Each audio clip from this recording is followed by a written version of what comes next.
Seja bem-vindo a mais um vídeo do canal Opinião Palestrina, 29º episódio da nossa série especial sobre a Copa do Mundo. E hoje o país retratado será a Suíça, essa potência econômica, né? Um dos melhores países para se viver, tem um dos melhores IDHs e é justamente um país, a nação mais desenvolvida dessa Copa do Mundo. E a gente vai apresentar aqui alguns dados econômicos, sociais, enfim, só para você entender um pouquinho sobre esse país. E na sequência a gente fala justamente sobre a seleção suíça de futebol. Lembrando que a gente está falando aqui do último integrante do Grupo G, Grupo do Brasil, será adversário do Brasil, adversário difícil, né? Mas a gente começa colocando na sua tela os dados sociais e econômicos deste país maravilhoso, né? Então a Suíça, que tem como capital Berna, muitos acham que é Zurique, né? Mas não é. E eu já começo destacando aqui o impressionante PIB per capita da Suíça, né? Em relação aos países que disputam a Copa,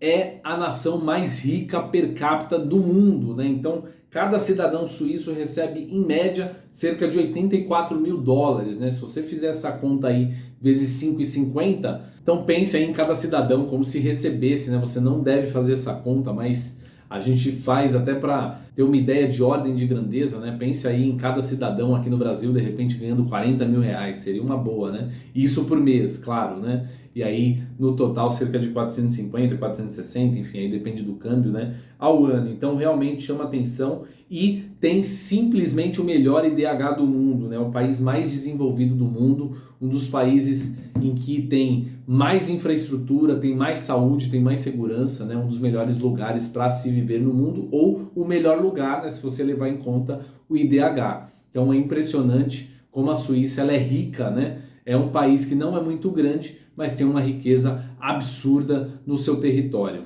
E outra coisa que chama a atenção da Suíça é justamente o seu sistema político, né? Você sabia que, por exemplo, eles até têm um presidente que é eleito, se eu não me engano, anualmente, né? Mas que é praticamente uma figura decorativa, né? Eles não têm um governo central, é um governo que é uma espécie de colegiado por regiões. Então cada região elege ali meio que um representante, né, da sua zona, e esses caras vão administrando o país. Então é curioso como uma nação tão rica funciona tão bem, mesmo sem o sistema político tradicional. E os caras são tão cultos, né, ou tão diversificados, digamos assim, que eles têm 4 idiomas oficiais, né, que é o alemão, o francês, o italiano e o romanche. Então é impressionante, né, essa questão econômica da Suíça, né, realmente os caras se destacam aí em várias áreas, né.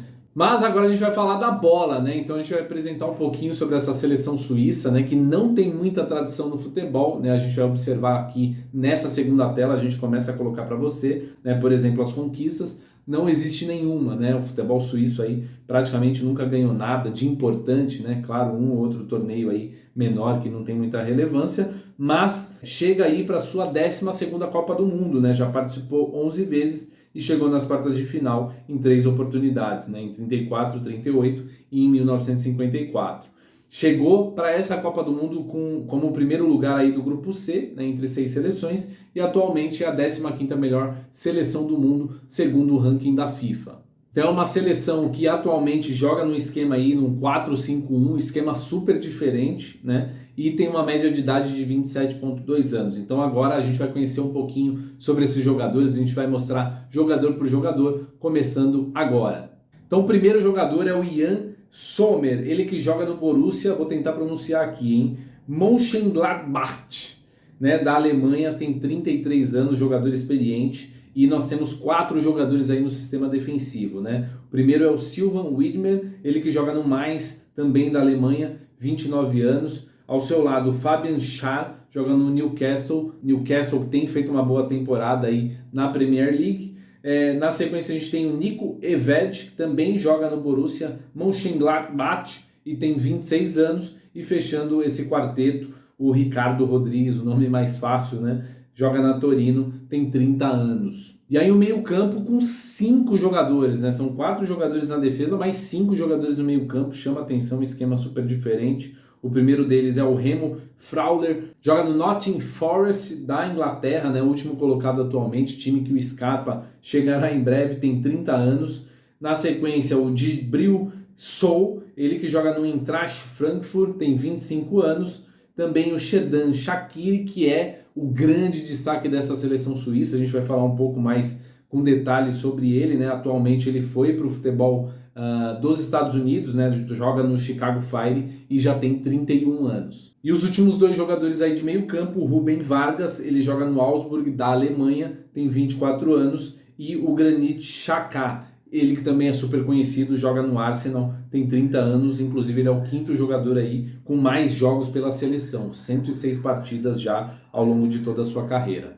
E isolado lá no ataque, né, coitado, sozinho, tem o Breel Embolo, ele que joga no Mônaco e tem 25 anos. Quem treina essa seleção é o Murat Yakin, já tem 48 anos, é um suíço e treina essa seleção aí desde agosto de 2021, também um desses treinadores que está à frente da seleção recentemente. Inclusive é uma característica desse grupo, né? Tanto a Suíça, a Sérvia quanto Camarões têm treinadores que não têm mais do que 1 ano e meio aí na frente de suas seleções. Então isso chama atenção, que é o total oposto do Tite, né, que está há 6 anos aí à frente da seleção brasileira, o que também é raro, né?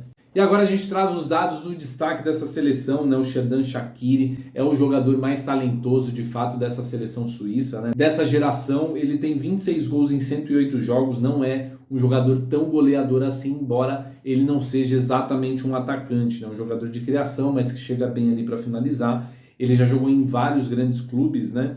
E ele é o maior artilheiro dessa atual seleção, né? E na história ele fica aí na 6ª posição. E ele é o terceiro com mais jogos e só tá 10 jogos do primeiro colocado. Então, se tudo der certo, se correr bem, o Shaqiri será o jogador com mais atuações pela sua seleção. Então a gente finaliza aqui relembrando o grupo da Suíça, grupo G, grupo do Brasil. Então terá o Brasil como adversário, terá a Sérvia e também a seleção de Camarões, né? O meu palpite é que essa seleção suíça, com esses jogadores, com esse nível, né, competitivo, vai chegar aí pelo menos nas oitavas de final. Esse é o nosso palpite. Deve ficar aí com o segundo lugar, se tudo der certo para o Brasil, né, e o Brasil conquistar, né, o primeiro lugar de fato, se confirmar o favoritismo, né, acaba sobrando aí essa segunda vaga para a Suíça, mas é futebol, a gente não sabe o que pode acontecer, né, a gente vai ficar de olho e a Suíça também deve ter uma boa disputa aí com a Sérvia, né, para ver quem fica com esse segundo lugar, mas eu acabo apostando na Suíça. Então é isso aí, pessoal, a gente fica por aqui hoje. Esse foi o 29º episódio